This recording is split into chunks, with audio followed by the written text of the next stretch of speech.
Hello students, this is the last part of chapter 3 Synthetic Fiber and Plastic, class 8th. Here we have to discuss plastic and the environment.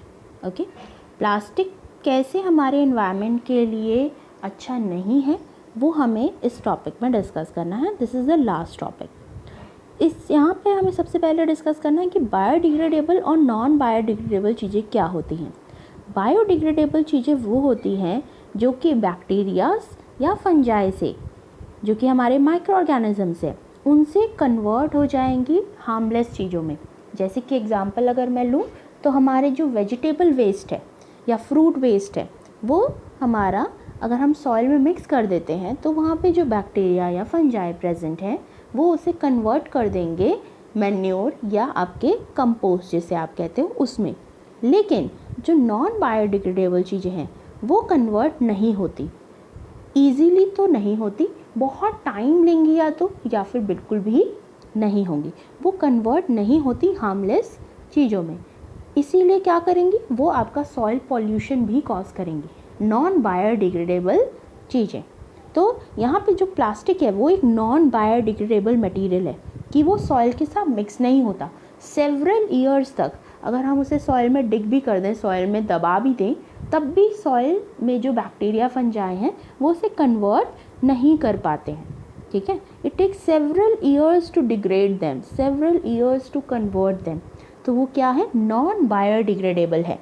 ठीक है, तो क्या होगा कि plastic bags जो हैं वो क्या करेंगे, बहुत ज़्यादा एनवायरनमेंट पॉल्यूशन कॉज करेंगे, बहुत ज़्यादा आपका वेस्ट जनरेशन कॉज करेंगे, बहुत ज़्यादा वेस्ट जनरेट हो जाएगा इसकी वजह से.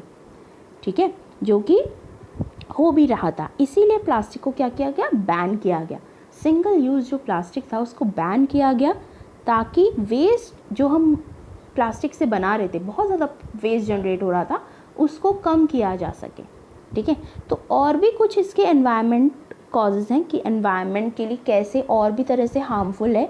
तो ये भी है कि अगर प्लास्टिक को आप जलाओगे, बर्न करोगे, तो वो हार्मफुल गैसेस कॉज करता है, हार्मफुल गैसेस उससे निकलती हैं. ठीक है, हार्मफुल गैसेस जो हैं वो आपका डिफरेंट डिजीज़ कॉज कर सकते हैं, एयर पॉल्यूशन कॉज करेंगी. इसीलिए प्लास्टिक को जलाना भी नहीं चाहिए. उसके बाद अगर जो है प्लास्टिक जो है अगर हमने ऐसे ही गार्बेज में फेंक दिया तो काउस जो हैं या बफेलो हैं या और भी कोई स्ट्रे एनिमल्स हैं वो अगर उसे खा लें तो उनकी भी डेथ हो सकती है, उनकी भी प्रॉब्लम्स हो सकती हैं. उसके बाद बात आती है कि जो प्लास्टिक बैग्स अगर हम केयरलेसली ऐसे ही कहीं भी फेंक दें, ठीक है, गार्बेज इधर उधर कहीं फेंक दें, तो वो क्या करेगा, ड्रेनेज सिस्टम को भी ब्लॉक कर सकता है. नाली वगैरह जो है वो सब ब्लॉक हो जाएंगी क्योंकि वो कहीं पर भी कन्वर्ट तो होगा नहीं, कहीं पर भी उसमें कोई रिएक्शन तो होगा नहीं, वो एज इट इज़ ही रहेगा. तो वो क्या करेगा, क्लॉग करेगा, मतलब जाम कर देगा चीज़ों को. ठीक है, तो ये आपके कुछ डिसएडवांटेजेस हैं जो कि प्लास्टिक के हैं. Yes, so these are the problems of using the plastic. ठीक है, तो एनवायरनमेंट के लिए अच्छा नहीं है प्लास्टिक, इसीलिए उसे अवॉइड करने का सोचा गया. अवॉइड करने का हम ऑल्टरनेटिव निकालें जो कि हमारे कुछ हैं कि हम बैग्स जो हैं वो कॉटन या जूट के यूज़ करें for our shopping purpose. And जो आपका biodegradable and non biodegradable waste है उसको डिफरेंटली ही सेपरेट कर दें, पहले ही सेपरेट कर दें ताकि उसे आगे जो है कन्वर्ट करने में, आगे जो है डिस्पोज ऑफ करने में ईजी रहे.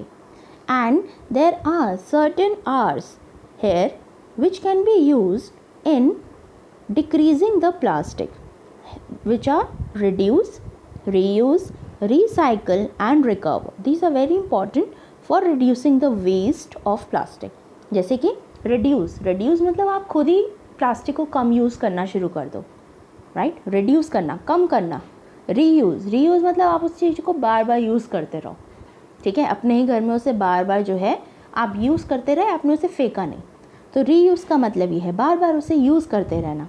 रिसाइकिल का मतलब आपने उसे रिसाइकलिंग चीज़ के लिए दे दिया ताकि वो रिसाइकिल होके वापस आ जाए, हम उसे फेंक वो नहीं कर रहे, मतलब गार्बेज में नहीं वो कर रहे. तो रिसाइकिल का मतलब है जैसे कि मेटल कैंस जो हैं वो रिसाइकिल किए जाते हैं. प्लास्टिक जो है जनरली जो थर्मोप्लास्टिक्स होते हैं वो आपके रिसाइकल किए जाएंगे। कैसे? क्योंकि उन्हें हीट करके हम वापस से डिफरेंट शेप्स में कन्वर्ट कर सकते हैं। ठीक है। आफ्टर दैट रिकवर जो है वो एक तरीका है जिससे कि आपका जो वेस्ट प्रोडक्ट है उससे कुछ एनर्जी बना ली जाए। ठीक है। So that is the 4 hours कि हम रिड्यूस कर सकें अपने वेस्ट प्रोडक्शन को, ज़्यादा वेस्ट हमारा प्रोड्यूस ना हो। Okay, so these are the topics which we have discuss कि जो प्लास्टिक है वो एनवायरनमेंट के लिए कैसे अच्छा नहीं है। ठीक है, in this last topic, and हम कैसे जो है उसको कम कर सकते हैं यूज़ करना। ठीक है, so this is all about this chapter. Thank you.